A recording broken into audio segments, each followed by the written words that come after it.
नमस्कार बेटा। जैसे कि आप सबको पता है कि स्कूल और कॉलेजेस सब बंद हैं, तो 11th क्लास के जो हमारे बच्चे जो अभी इस समय क्लासेस में आए हैं उन्हें इकोनॉमिक्स में कुछ दिक्कत हो रही है। तो उनकी हेल्प के लिए मैं ये आपको इकोनॉमिक्स का जो फर्स्ट चैप्टर है, इंट्रोडक्शन टू माइक्रो इकोनॉमिक्स, इसे समझाने की कोशिश कर रहा हूँ। अगर आपको अच्छा लगे तो लाइक कीजिएगा। तो फर्स्ट चैप्टर जो है आपका जो इकोनॉमिक्स का है, इकोनॉमिक्स में आपकी दो बुक्स हैं 11th क्लास में बेटा, स्टैटिस्टिक्स और introduction to micro economics. Introduction to micro economics previously ये क्लास 12th में था, इसे अब 11th में शिफ्ट किया गया है। कॉन्सेप्चुअल है, आप थोड़ा इसको समझने की कोशिश कीजिए, समझेंगे तो अच्छा रहेगा। रट्टाफिकेशन ना कीजिए इकोनॉमिक्स में। इकोनॉमिक्स में जो वर्ड है इंट्रोडक्शन टू माइक्रो इकोनॉमिक्स, तो उसे समझने से पहले आपको समझना पड़ेगा एक term economy. What do you mean by economy? Economy से आप क्या समझते हो? तो an economy is a system that helps to produce goods and services and also helps people to earn their living. Economy एक ऐसी जगह है या ऐसा प्लेटफॉर्म है, ऐसा मैकेनिज्म है जहां लोग अपनी अर्निंग को अर्न करते हैं। इकोनॉमी दुनिया के जितने भी देश हैं उनकी सबकी इकोनॉमीज़ हैं। ये सब इकोनॉमीज़ में ये गुड्स एंड सर्विसेज प्रोड्यूस कर रहे हैं, प्रोडक्शन कर रहे हैं, और जब प्रोडक्शन हो रहा है तो लोग वहाँ से पैसा कमा रहे हैं और उनका घर चल रहा है। जैसे आप लोगों ने देखा अभी कोविड-19 है, कोविड-19 की वजह से ऑलमोस्ट सभी कंट्रीज़ ने अपने देश में लॉकडाउन किया। सब पब्लिक ट्रांसपोर्ट बंद हो गया, स्कूल कॉलेजेस बंद हो गए, प्रोडक्शन बंद हो गया, फैक्ट्रीज बंद हो गई, बाजार बंद हो गया। तो इसकी वजह से लोगों को सरवाइव करने में दिक्कत आने लगी। या तो आप कोविड-19 से मरोगे, और कोविड-19 से बच भी गए और घर में बैठोगे तो काम नहीं है, पैसा नहीं है, तो आप भुखमरी से मर जाओगे। तो इसी वजह से हमारी गवर्नमेंट ने, ऑलमोस्ट सभी गवर्नमेंट ने अपनी इकोनॉमीज को खोल दिया।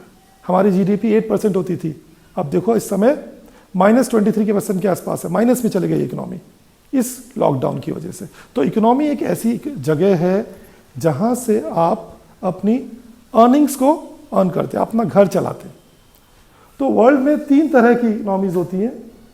One is market economy. Market economy को कैपिटलिस्टिक इकोनॉमी भी कहा जाता है। मार्केट इकोनॉमी एक ऐसी इकोनॉमी है जहां पर सब कुछ गवर्नमेंट के सब कुछ प्राइवेट सेक्टर के कंट्रोल में होता है। All the factors of production are owned by the private sector. इनका मेन मोटिव होता है प्रॉफिट कमाना। दूसरी इकोनॉमी है centrally planned economy. Centrally planned economy को हम सोशलिस्टिक इकोनॉमी भी कहते हैं। सोशलिस्टिक इकोनॉमी एक ऐसी इकोनॉमी है जहां पर सब कुछ गवर्नमेंट के कंट्रोल में होता है। गवर्नमेंट डिसाइड करती है क्या बनाना है, कैसे बनाना है, किसके लिए बनाना है। Government decides what to produce, how to produce and for whom to produce. इस इकोनॉमी का जो मेन मोटिव होता है वो होता है सोशल वेलफेयर। इसे हम आगे बढ़े डिटेल में बताएंगे आपको। और थर्ड इकोनॉमी है मिक्स्ड इकोनॉमी।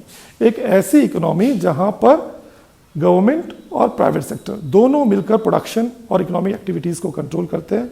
ऐसी इकोनॉमी को मिक्स्ड इकोनॉमी कहते हैं। मिक्स्ड इकोनॉमी का बेस्ट एग्जांपल जो है वो इंडिया।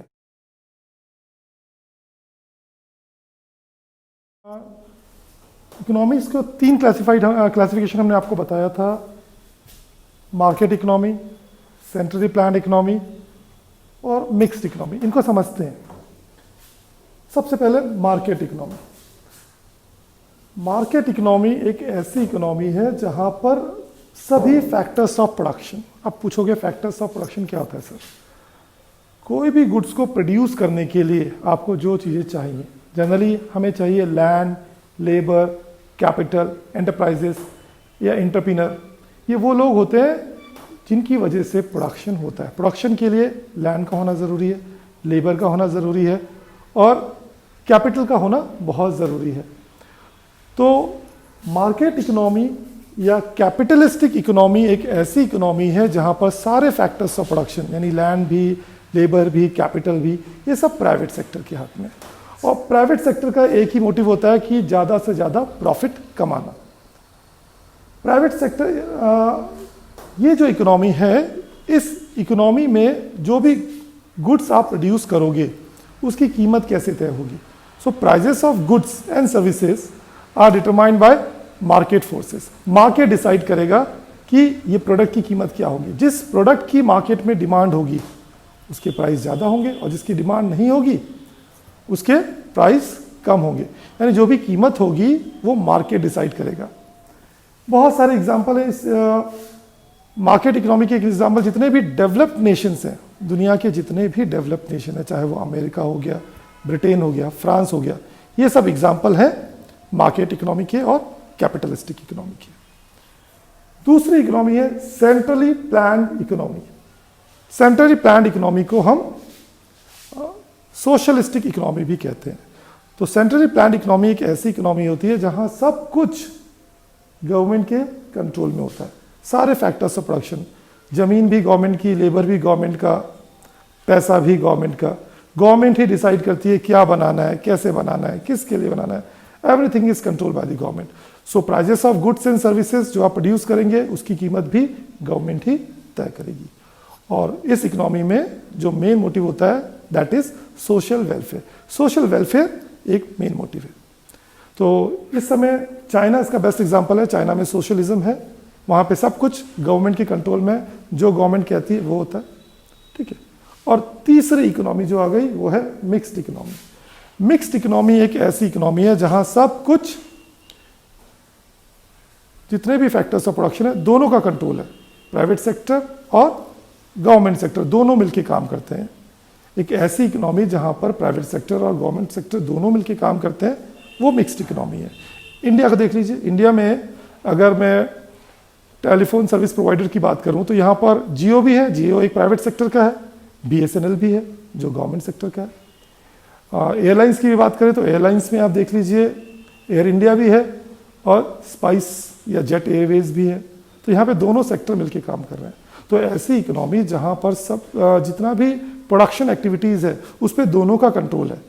गवर्नमेंट का कंट्रोल भी है और प्राइवेट सेक्टर का कंट्रोल भी है। उसे मिक्स्ड इकोनॉमी कहते हैं। इंडिया इसका बेस्ट एग्जाम्पल है।